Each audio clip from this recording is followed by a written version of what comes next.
ধীরে ধীরে শারীরিক অবস্থার উন্নতি হচ্ছে গণ অধিকার পরিষদের সভাপতি নুরুল হক নূরের। জানান ঢাকা মেডিকেল কলেজ হাসপাতালের পরিচালক ব্রিগেডিয়ার জেনারেল মোহাম্মদ আসাদুজ্জামান। নূরের চিকিৎসার জন্য নাক, কান, গলা, নিউরো বিশেষজ্ঞ সহ ৬ সদস্যের মেডিকেল বোর্ড কাজ করছে বলেও জানান তিনি। নাক ও চোয়ালের হাড় ভাঙা, মস্তিষ্কে রক্তক্ষরণ এবং চোখের ইনজুরি নিয়ে ভর্তি হয়েছিলেন নুরুল হক নূর।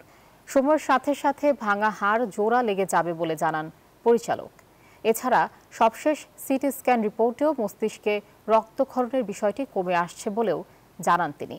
বলেন, খুব দ্রুত তাকে আইসিইউ থেকে সাধারণ বেডে নেওয়া হবে। নূর ছাড়াও গণ অধিকার পরিষদের আরও কয়েকজন নেতা ঢাকা মেডিকেলে চিকিৎসা নিচ্ছেন। এদিকে নুরুল হক নূরকে দেখতে হাসপাতালে আসেন সমাজ কল্যাণ উপদেষ্টা শারমিন এস মুর্শিদ। বর্তমানে উনি স্টেবল আছেন এবং কথাবার্তা বলছেন বা লিকুইড ডায়েট উনি খেতে পারছেন বা খাচ্ছেন।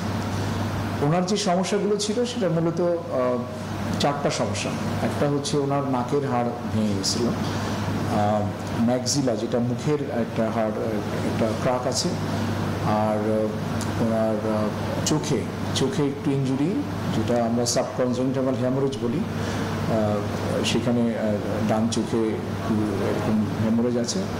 এই মুহূর্তে ঢাকা মেডিকেলে আছেন সহকর্মী আরিফুল ইসলাম। আমরা সরাসরি যুক্ত হব তার সঙ্গে। আরিফ, গণ অধিকার পরিষদের সভাপতি নুরুল হক নূরের শারীরিক অবস্থা নিয়ে আর কি তথ্য আছে আপনার কাছে, বিস্তারিত জানাবেন।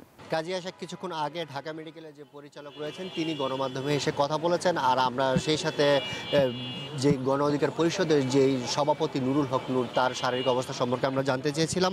তিনি জানিয়েছেন যে নূরের যে শারীরিক অবস্থা আগের চেয়ে কিছুটা উন্নতি হয়েছে, তবে সেটা ধীরে ধীরে উন্নতি হচ্ছে এমনটাও কিন্তু তিনি জানিয়েছেন। তবে তার মস্তিষ্কে যে রক্তক্ষরণ সেটি এখনও হচ্ছে, তবে সেটা কেটে উঠবে বলে বলছেন। আর স্মৃতিশক্তির বিষয়ে তিনি জানিয়েছেন যে স্মৃতিশক্তি আগের মতো যে স্বাভাবিক যে জীবন, সেই স্বাভাবিক জীবনে তিনি এখন নেই, কিন্তু এটা ধীরে ধীরে তিনি কাটিয়ে উঠবেন বলেও কিন্তু এখানে যে পরিচালক রয়েছেন তিনি জানিয়েছেন। সেই সাথে তার চিকিৎসার জন্য হচ্ছে 6 সদস্যের একটি মেডিকেল টিম গঠন করা হয়েছে এবং তাকে উনি যেহেতু আইসিইউতে চিকিৎসাধীন রয়েছেন, জানানো হয়েছে যে কিছুক্ষণ আশা করা যাচ্ছে যে কাল অথবা পরশু তাকে আইসিইউ থেকে জেনারেল বেডে নিয়ে আসা হবে। সেই সাথে তার বিশেষ করে আমরা তার স্মৃতিশক্তি সম্পর্কে খুব জোরালোভাবেই জানতে চেয়েছিলাম।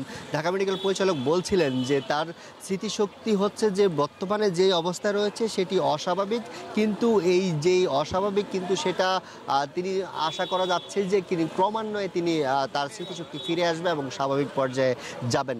আর নূরের যেই ঘটনা বা নূরকে যে আপনি জানেন যে গত শুক্রবার হচ্ছে তার উপর হামলা করা হয়, সেই হামলার প্রেক্ষিতে হচ্ছে তার মাথায় আঘাত করা হয়। সেই আঘাতের কারণে কিন্তু নূরকে এই ঢাকা মেডিকেলে নিয়ে এসে ভর্তি করা হয়, আর সাথে সাথে তাকে আইসিইউতে নিয়ে এখন পর্যন্ত কিন্তু সে চিকিৎসাধীন রয়েছে। এই ছিল ঢাকা মেডিকেল থেকে আমার কাছে সবশেষ। কাজী আয়শা। আরিফ, আপনাকে ধন্যবাদ।